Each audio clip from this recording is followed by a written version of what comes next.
it's working, but we can do better. Pumps, I want to show you what a whipped puppy looks like.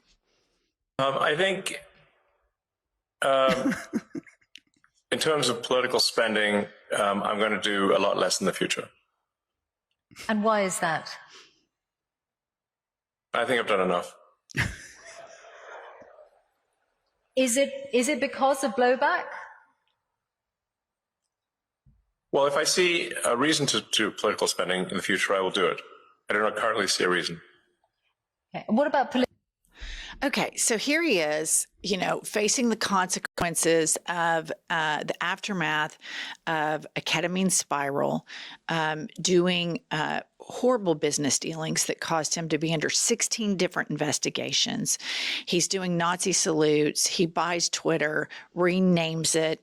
It's just been an abject failure. And furthermore, I've read a lot of reports that his cars, Tesla, aren't even that great. They're not even the best EV on the market. They haven't evolved technologically like other cars have. So here he is facing consequences, and how smug he is there, and the lack of acknowledgement that maybe I should have just focused on my businesses and faced the music, because this public global backlash that he's dealing with, I think he will never be able to dig out of. I do not think his reputation is recoverable, and I don't think it should be. I completely agree with you on that. Two things stuck out to me. Like you said, he has zero ability to say, I made some mistakes and some poor choices, and if I had it to do over again, I'd do differently. No accountability. And then he says, well, if I see a reason to do it. The reason he doesn't need to buy another presidency is all the damage he's done to the United States in this presidency. And he got out of all the trouble that he was in with the investigations, like you mentioned, because he bought and paid for Donald Trump. And I hope for the American people, we don't have another presidential candidate that's up for sale. Well, I think he puts that caveat in there. Unless I need to, he needed to buy Donald Trump. That's right. And so now he's doing the calculus. Was me pulling out all of these investigations that were going on against my companies, what fines he would have paid? What is a greater damage here? Lifelong brand damage and his stock tumbling and everybody boycotting his brands worldwide, other countries refusing to put Starlink in their countries? Or would it have been better for him to have just paid the fines? And I think probably his board of directors on his publicly held companies are telling him this was not worth it. And in any other company on the planet, he would have been fired. But here's the same interview, and this is where he just completely starts spiraling out of control. Watch this. Not otherwise. And so now I'm in this absurd situation where I was born in South Africa but cannot get a license to operate in Starlink because I'm not black. Well, it looks Does like that that's seem about right to it looks you? looks Does like that seem right to you? Looks like that's about to change. I just asked you a question. Please answer. Does that seem right to you? Well, those rules were designed to bring yes or no? Those rules were designed to bring about an era of more economic equality in South Africa, and it looks like the government has found a way around those rules for you. I asked you a question.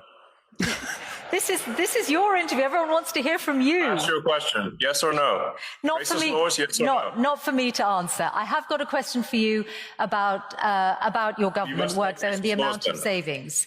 Why do you like racist laws? This is not for me to answer. He's a dick. Come on. Yes, it is. So this is, anytime the majority of us face accountability or rules or regulations in our life, we don't get to have a public fit like this and buy our way out of it. And the world has basically been set up for Elon Musk to excel.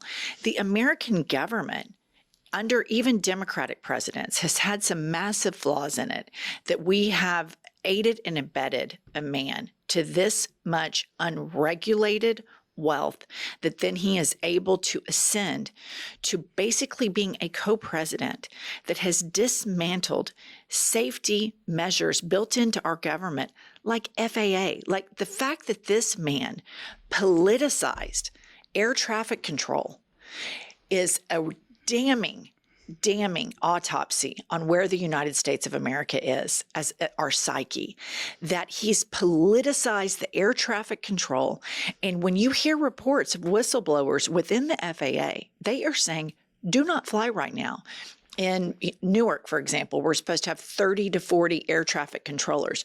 We have 20 to 30. But this titty baby is sitting there upset out of all the countries in the world that he can't have Starlink in South Africa that is trying to reconcile its horrific apartheid past and honor Black business leaders. And that's what the people want. They're a majority Black nation. But he can't ever play by the rules. And this is a problem right now globally that he's inserting himself into the United States and all this DEI stuff. And whether you like DEI or not, we live in a multicultural society, and it's been easier for you and me to ascend to these microphones than it is for a Black woman to do so. And in South Africa, the whole system has been rigged for white men, but it's just not enough for him. He always, always, always wants to have his way. And when he doesn't get his way, he has to pitch a fit. He is the biggest titty baby, and I agree with you. He cannot survive on a meritocracy. He has to be the victim, and everybody's against him. When in reality, he's taking the influence of the United States, and Trump is allowing him to use it to put Starlink in other countries. This man wants an advantage in every situation. It is absolutely abhorrent how arrogant he is. And I think a larger questions that Americans are going to have to address is how not just Republicans, but a lot of people have enabled the evil deeds of billionaires and corporate greed. And that is a reconciling that I hope the Democratic Party jumps on in their messaging, because there is a massive billionaire backlash. If you look at Silicon Valley, they were notoriously liberal and embraced climate change and facts. Well, then they started making a lot of money. And when you have a big company like that, the government puts consumer protections in place, algorithms, fact checking, et cetera.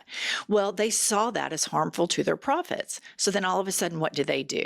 Money corrupted them. Power corrupted them, and it wasn't enough.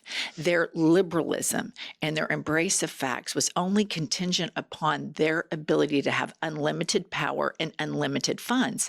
And this is something that has to start from the grassroots, that we value consumer safety over billionaires having the ability to use their money for nefarious means. Next up, we have Musk continuing his whining campaign on CNBC.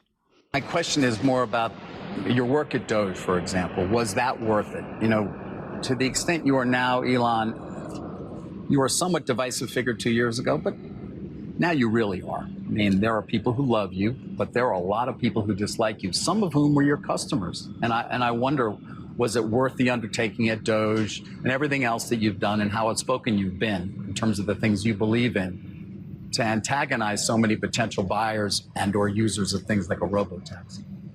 Well, I mean, unfortunately, what I've learned is that legacy media propaganda is very effective at making people believe things that aren't true. What would an example of that be? That I'm a Nazi, for example. Okay. Lie number one there is that legacy media engages in propaganda that benefits the left. Right. That is the biggest lie. Legacy media barely goes after Trump. Legacy media right now, if you look at CNN, is on some ridiculous bend over about a guy who isn't even president anymore, didn't seek a second term, and has cancer. Meanwhile, Musk is doing illegal acts within the United States government. But secondly, you are a Nazi. Right. I mean, that's just all there is to it. Okay, so Canada has completely had it with the United States of America, and they have been boycotting travel to the United States. And it has been deepening and deepening, and the press is really starting to cover it. But what's so interesting is when I get on our favorite app, Ground News, the center reports the story 39% of the time, the left reports it 42% of the time.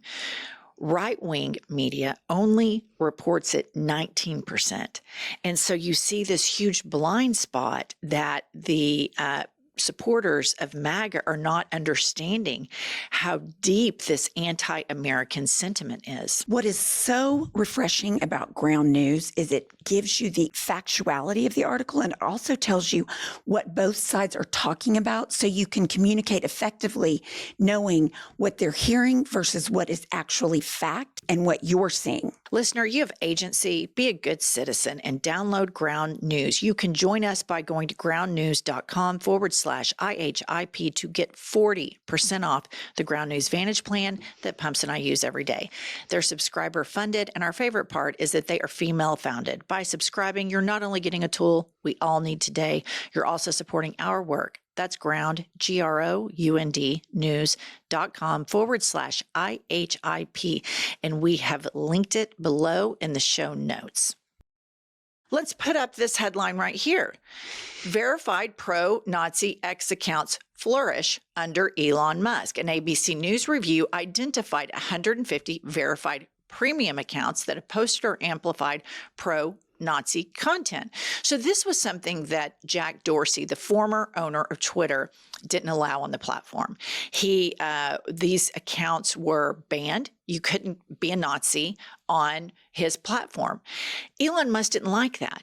So he bought the platform, and then the Nazis flooded in. But you just have to always, always, always remember what your eyes show you, and believe your eyes and believe facts, and don't believe the real propaganda full of just the biggest misfits imaginable. I mean, idiotic beyond the pale. But look at this. Never forget that this is what this man did back to back. And I want you to look at his mouth. I want you to look at how he's like grinding his teeth. He later tried to spin this that he was showing love.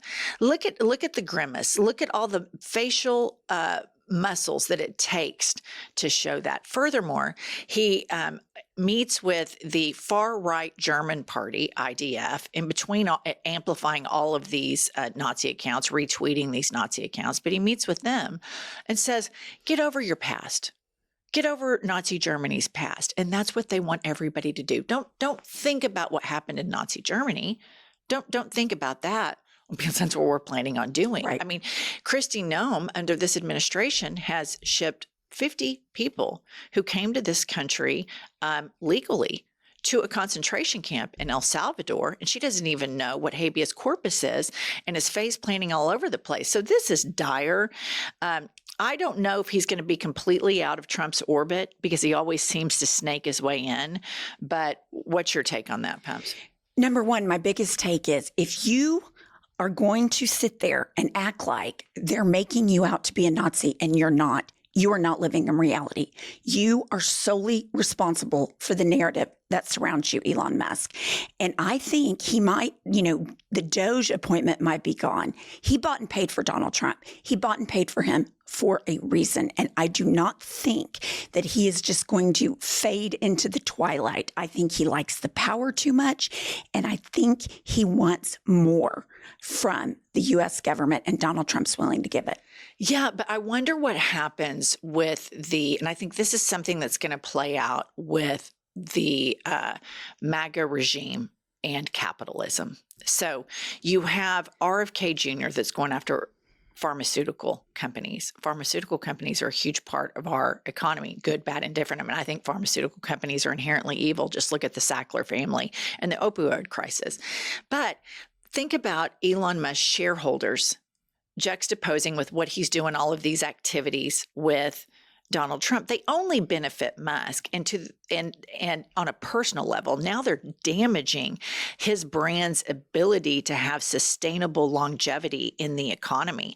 And I think we're going to see these things start to clash big time. The big business and then Trump's myopic view for only a few. Because even in Trump's form of oligarchy, it leaves out hundreds of thousands of other businesses that don't get the benefit that only the select few get. And it's important to point out, many of the select few that the Trump regime favors aren't even Americans. You know, Elon Musk, and then this whole circle jerk that just happened in the Middle East. And so it always seems that Trump is favoring foreigners over Americans, and he's going to neglect a lot of our S&P 500s, which is why I'm always calling on these CEOs to speak out against these distinct abuses of power. All right, that's all we have for today, and we'll see you all later.